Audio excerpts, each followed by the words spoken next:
Good morning and welcome to BlackUSA.News. This is the Donnie Glover Show. I'll be your host. I want to thank you for your support of BlackUSA.News. We bring you programming 7 days a week. We have the 9 o'clock show. We also have 10 o'clock, William Honolulu with the morning show. Each evening at 7 p.m., we have different broadcasts and we have programming on Saturdays and Sundays. If you would like a show, then just drop us an email at editor@blackusa.news. This is the last day, can you believe it, of February in 2022. So we have 1 day left to, or at least in Black History Month, to discuss some Black history, and I want to take an opportunity to plug these publications. I Am Black Wall Street, and also Unapologetically Black. This one is the autobiography. This is my second book. This one came out in Freddie Gray's year, 2015, and this was 2021. I guess it's time to get to work on a third book. Do you have any books? Did you write a book? Are you interested in writing a book? It's not as difficult as one might think. And whatever I can do to help any future authors out there, I certainly will. You can drop an email to that very same address, editor@blackusa.news. So if there is one thing that I would share, particularly with young people, about Black History Month, one thing that is important to me, one thing I would have them take away from this 28-day month, it would be that Black history, despite all of what America attempts to tell us about us, Black history did not start nor end with slavery. America has a very short memory. America has selective amnesia. America remembers what it wants to remember. And that's why it's imperative for us to have our own books now, whether it's my book, W.B. Du Bois's, Marcus Garvey's,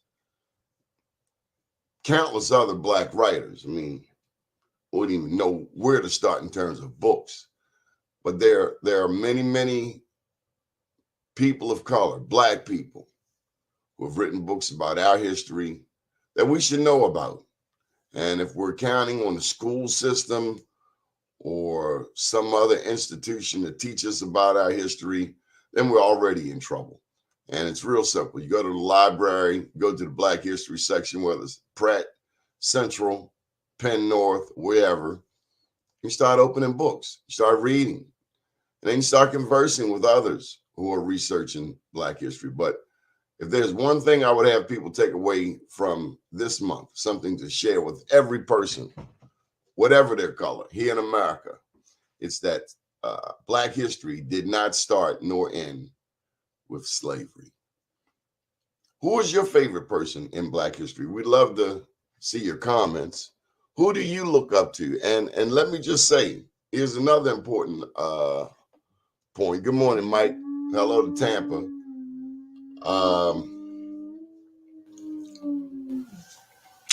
It's a little fire going on, and we hear Mr. Pharaoh responding. Come on, Pharaoh. I kind of lost my point there. So didn't start and end with slavery. So who is your favorite Black history person? Who is important to you? And let me say this. Start with your own family. You know, we go looking all around. Man, find out who your grandma, your great-grandmother, your great-grandfather, your great-great-grandfather. Find out who these people are, because more than likely, good morning, Paul Stanley Jr. Good morning. More than likely, you have greatness up your own tree. You know, we're so used to allowing other people to tell us who we are and define us. We have to stop that. We have to know our own history for one, so that no one can tell us anything about our history. I don't care if it's ancestry.com or whomever. None of these things are exact sciences. And the oral tradition, the oral information that your grandma and grandpa gave you, well, hey, they're just as good as anyone else on the planet. I hear you, Michael Haney. He's bragging about his famous sister, Dr. Sharon Haney, biochemist. And Mike, this does not even do your sister justice. I implore you to come on here, Mike. And I've been asking you for a minute to talk about Sharon, and I think it's high time you do that. So we'll be awaiting your arrival here, Mr. Haney, for this Monday morning special assignment. My dad was a chemist. He majored in chemistry, science, was a science teacher in Baltimore City Public Schools. This is long before he became a funeral director and embalmer. But certainly look up your own family tree. I wanted to make a point. I mentioned Ancestry.com, some of these other outlets. They want to control. They want to tell a story. They essentially look at your DNA and start matching it with other groups of the same DNA found in other parts of the world. Your grandmother told you, in many instances, about one of your relatives who was Indian. We don't talk about this much. I remember Skip Gates said that only 2 to 3% of Black people had Native American blood. Now, did he talk to 2 to 3% of Black people? Because it's what, 40 million Black people? Did he talk to that many people? Because I've met a lot of Black people, West Coast and East Coast, that refer to some type of indigenous ancestry. Did you know that there were Black people here in America when Columbus got here? Did you know that? They will tell you. I was at an event Saturday down at Arena Players, really nice Black History Month program. And they had a book down there. I think Haki Ami had it, called 1619. There's this thing out about the 1619 Project, as if Black people first came to the Americas enslaved in 1619. That's why you got to get this book. 98 pages, not a long read. We were here before 1619, and I'm talking about the transatlantic slave trade. This book notes at least 1525. Right there off the coast of South Carolina. It is believed that a Spaniard brought some Blacks here to enslave them. 1525. This is damn near 100 years before the 1619 Project. Blacks were already here. They escaped. Guy tried to enslave them. Spaniard. They escaped, beat them up. And then they moved over into the Gullah Islands. That's the story. So as much as there's written history, there's also the oral tradition. And I encourage you to tap into grandma's mind, grandpop's mind, look in their Bibles, and capture your own history. We got our good friend Art Doug Blackshear on. Let me just say this. Speaking of Indians, out there in California where Doug is, have you ever heard of the indigenous peoples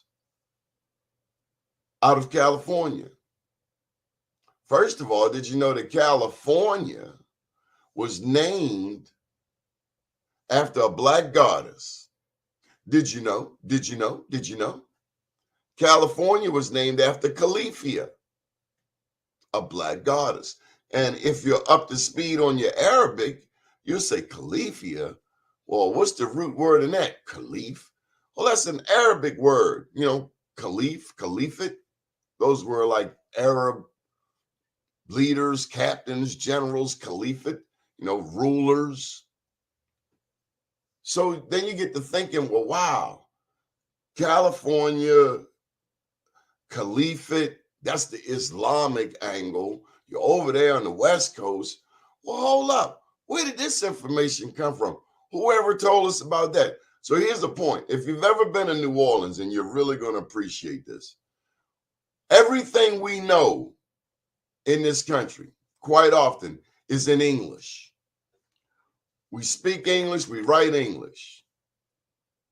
How did that happen? Because of the British and their presence in America.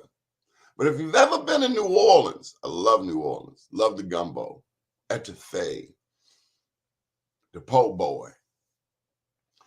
If you go to New Orleans, Louisiana, you'll realize that in addition to the British being in the United States, there was also the Spanish and the French.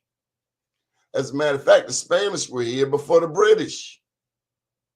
Because remember, Columbus sailed across the seas, 1492. He got money from Portugal and from Spain. Came across the waters. Florida is probably the first place that anybody touched coming this far north and this relatively, I won't say unexplored, because it wasn't unexplored. It was new to those people traveling, the Europeans, but the African had already been sailing here. Yes, the African had ships. Yes, the African had the first ships. The first ships. Well, duh, it's only the oldest peoples on the planet. The absurdity of Western writers to think or to portray a picture as if Africans were just wearing loincloths and playing drums is just absolutely ludicrous. Know your history. Know about the Great Pyramids. If the Africans built Great Pyramids in the Sudan and then Egypt, surely they could build this ship.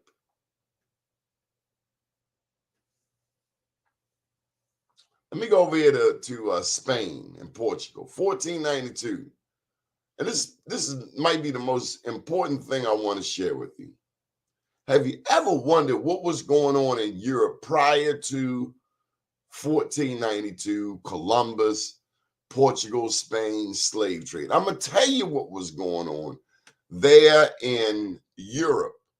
The Moors have been dominating from the Iberian Peninsula throughout Europe. They have been dominating for 800 years. The Moors, Moors. And I look back over my life, I find the word Moor everywhere. In my middle name, Donald Morton Glover, went to Morehouse, lived on Moreland Avenue. Never really put all this together. The Moors. If you go out to Druid Hill Park and you go around the reservoir, on the eastern end of the reservoir is a tall column, like a lookout column, and it's Moorish. Some will say Spanish, but if the Moors gave you your culture, then certainly the Spanish are Moorish. After the last Moors got chased out of Spain and Portugal, and this is exactly around the time of Ferdinand and Isabella, as they pushed the last Moors out, Ferdinand and Isabella then moved into the Alhambra. Now, the Alhambra is this big old palace over there in Spain, built by the Moors. The Moors also gave Europe some of its first universities. The Moors taught many of the Europeans about hygiene, irrigation. But you'll never learn these things in American history books. Why? Because American history books are only going to tell you from a non-black, because you can't say that word black without people catching some feelings, a non-black perspective. And that's why it is important that we write our own books and we tell our own stories, record our own history, research our own ancestors. You know, the Europeans went over there into Egypt and started digging up mummies, digging up kings. How would people like it if we went to England and started digging up their ancestors? Do you see how crass that is? Do you see how cruddy, how gutter, how ghetto that is? You're digging up people's ancestors. Shameful. Only to take the gold and put it in your basements, in your museums, in your coffers. Let's share some of today's comments. On this date in 1887, Granville Woods of Cincinnati, a black inventor, patented the telephone. Go ahead, Granville Woods. Speaking of the 1800s, here's another point, and it's rarely ever made. Not all black people were slaves. Not all black people were enslaved. Not all black people have a history or legacy of slavery in their family. In America, not all blacks were slaves. Here's another fact. There were white people who were indentured servant, whatever. If you don't have control over your life, a slave is a slave. It's not talked about. It's not talked about the criminals who were put out of Europe, put on a ship and sent away. And where did they come? They came to the United States. And where are they today? Where are their descendants today? Well, that's a great question. As a matter of fact, one could presume that a lot of the Africans who were brought here to America were not skilled. Well, that's quite to the contrary. The Africans who were brought here were some of the most skilled ever. Many were kings, queens, princes, and princesses. Sarah Forbes Bonetta, one of the most beautiful pictures I've ever seen of a black woman is Sarah Forbes. Oh my God, just the most beautiful chocolate skinned woman you've ever seen. She was an Igbo princess, if I'm not mistaken. And she was ultimately adopted by the Queen of England. I want to say Victoria, I'm not sure. But she was adopted by the Queen of England, Sarah Forbes Bonetta. Beautiful black woman. So it's important that we learn our history. It's important that we dig deep, and you name the industry. Hi, Catherine Marie. Great to see you this morning. Whether it's banking, if you're looking at banking, certainly you got to know about Joe Haskins, especially here in the city of Baltimore, or some of the other bankers, or women, especially when I go down to Richmond. Sisters, you got to know about Maggie Walker, Maggie Lena Walker. Every black woman in America, every woman in America should know about Maggie Walker. Why? Well, I'll tell you why.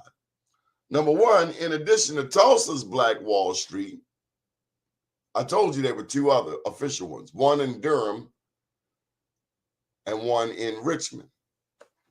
Maggie was in Richmond, Jackson Ward. And she was the first woman to found a bank in America. Did you know that? Did you know that? Did they teach you that in school? No, because a lot of times the teachers didn't know. And let me just say this.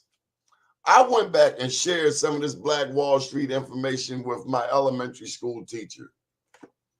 And he knew nothing about it. And what came to me is that more and more of our history is being uncovered all the time. And while I was excited to share the history, it kind of threw me that he didn't know about it already. But so much of our history has been hidden from us. So it is imperative that you ask questions, that you research. If something looks like a duck, walks like a duck, and maybe it is a duck, even though America telling you it's a horse.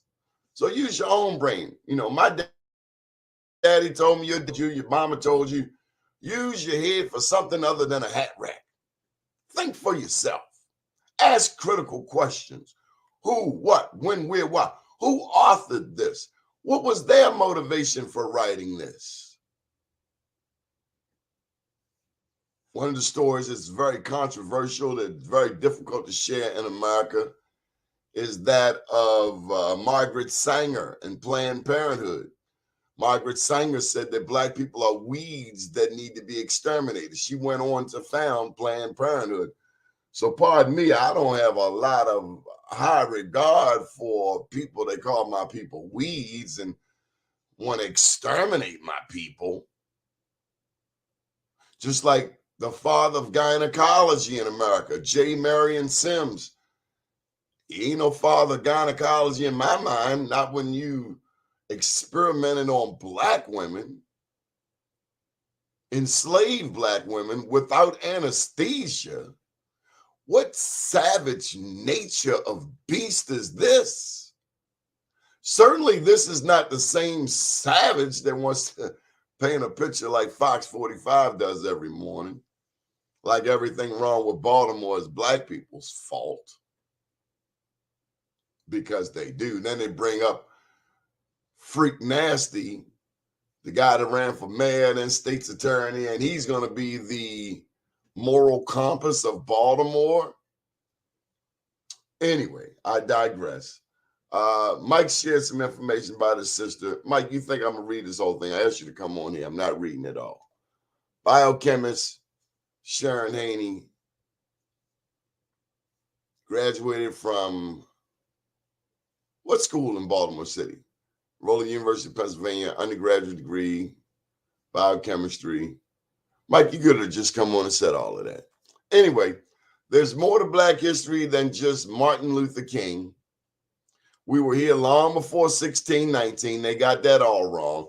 As a matter of fact, out there, and I don't know if you've ever been to Vegas, but who's been to Vegas? Put your hands up if you've been to Las Vegas.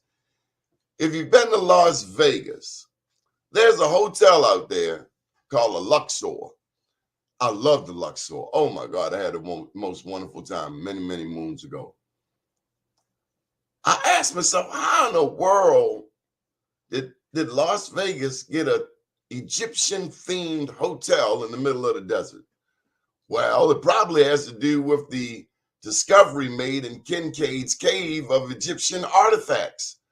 And this is the kind of stuff that the Smithsonian and other of these American institutions tend to hide. Look it up. Don't take my word for it. Don't take my word on none of it. Don't take my word on anything in here. And this one has references for you. So check it out. Don't take anybody's word. Go and research for yourself. In my research, I found that some explorers were out there in Kincaid's cave. They found some Egyptian artifacts, but it's not uncommon. I mean, you look at the Olmec heads. You ever seen the Olmec heads down in Mexico? You see those pleptoid lips? You see that those wide nose? You know that nose, that wide nose? That nose. African. But some people say, oh, that's not African. Yes, it is. We're denied all over the world. Why? Because we pretty? I guess so. Some people don't want you to know your history. Some people are, I don't know, not happy with their own history, so they got to trash your history. But tell you something else in Black History Month. I want you to know more than Martin Luther King, more than just about Dr. King. I want you to know more than the fact that slavery started, the transatlantic slave trade. I want you to know what was going on before 1492 in Europe. Why was Spain and Portugal so anxious to erase the Black presence there? Why did they want to whitewash it? Because of that Moor. That Moor. And at first the Moors were Muslim, then Moors was a term used for all Black people. But people are afraid of this beautiful blackness. They want to hide it. They want to point fingers at it. They want it, but they want to talk about it. I want our young Black boys and Black girls to feel beautiful and proud, whether they're as chocolate can get or as light as white chocolate can get. We want our people to know that you are beautiful. We want our children to know that they come from a glorious past, that our history did not begin nor end with slavery, that we have a direct relationship with Africa and the 54 or so nations there in Africa. And tell you something else, I want you to know about the continent of Africa. I want you to know about not just South Africa, but Botswana, Zimbabwe, Angola.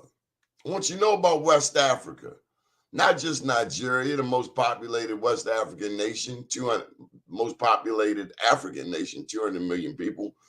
We want you to know about Sierra Leone, where they sent British slaves back to. We want you to know about Liberia, where American slaves went back to. We want you to know about East Africa, about Ethiopia, the only African nation besides Liberia that was not colonized. It was occupied for 2 years by Mussolini, but it was never colonized. Ethiopia. And so when you see the direct correlation between Ethiopia, Haile Selassie, and the Jamaicans and the Rastafarianism, it's a beautiful thing. You connect the dots between Ethiopia, Jamaica, and then all the way to America. You know, Bob Marley talked about Buffalo Soldiers. Dreadlock Rasta. I talk about the Buffalo Soldiers in this book, how they got started. Came out of Florida during the Seminole Wars. Chief John Horse led the black people from Florida all the way to Oklahoma in 1843.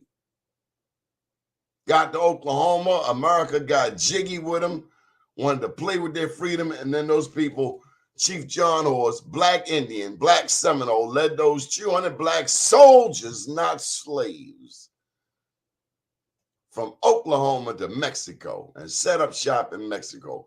Chief John Horse. Hey, Spike Lee, if you are watching this, you got to make a movie about Chief John Horse, the baddest black man I've ever heard of in America.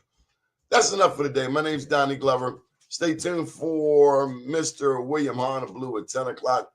Evening program all through, starting at 6 p.m. this evening with Yolanda Pulley, Donna Tabron, and Jason Rodriguez. That's 6 o'clock. That's Frontline News. At 7 o'clock, we have Shared Spaces with lovely Quita Chansey and also my brother from another mother, Mr. Dave Lovelace. And then at 8 p.m., Robert Washington will bring us the Robert Report. Michael Haney, big ups to your sister. She went to Western. And John Henry Clark. Thank you there, Mr. Anthony Coates. Haven't seen you in a minute. We got to get you on, talk about these union and these politicos and all of the stuff black people are doing to mess up Baltimore, Mr. Anthony Coates. Good to see you. We're now broadcasting on Facebook, LinkedIn, Twitter, and YouTube. My name's Donnie Glover, and you have a beautiful day. Good morning, world.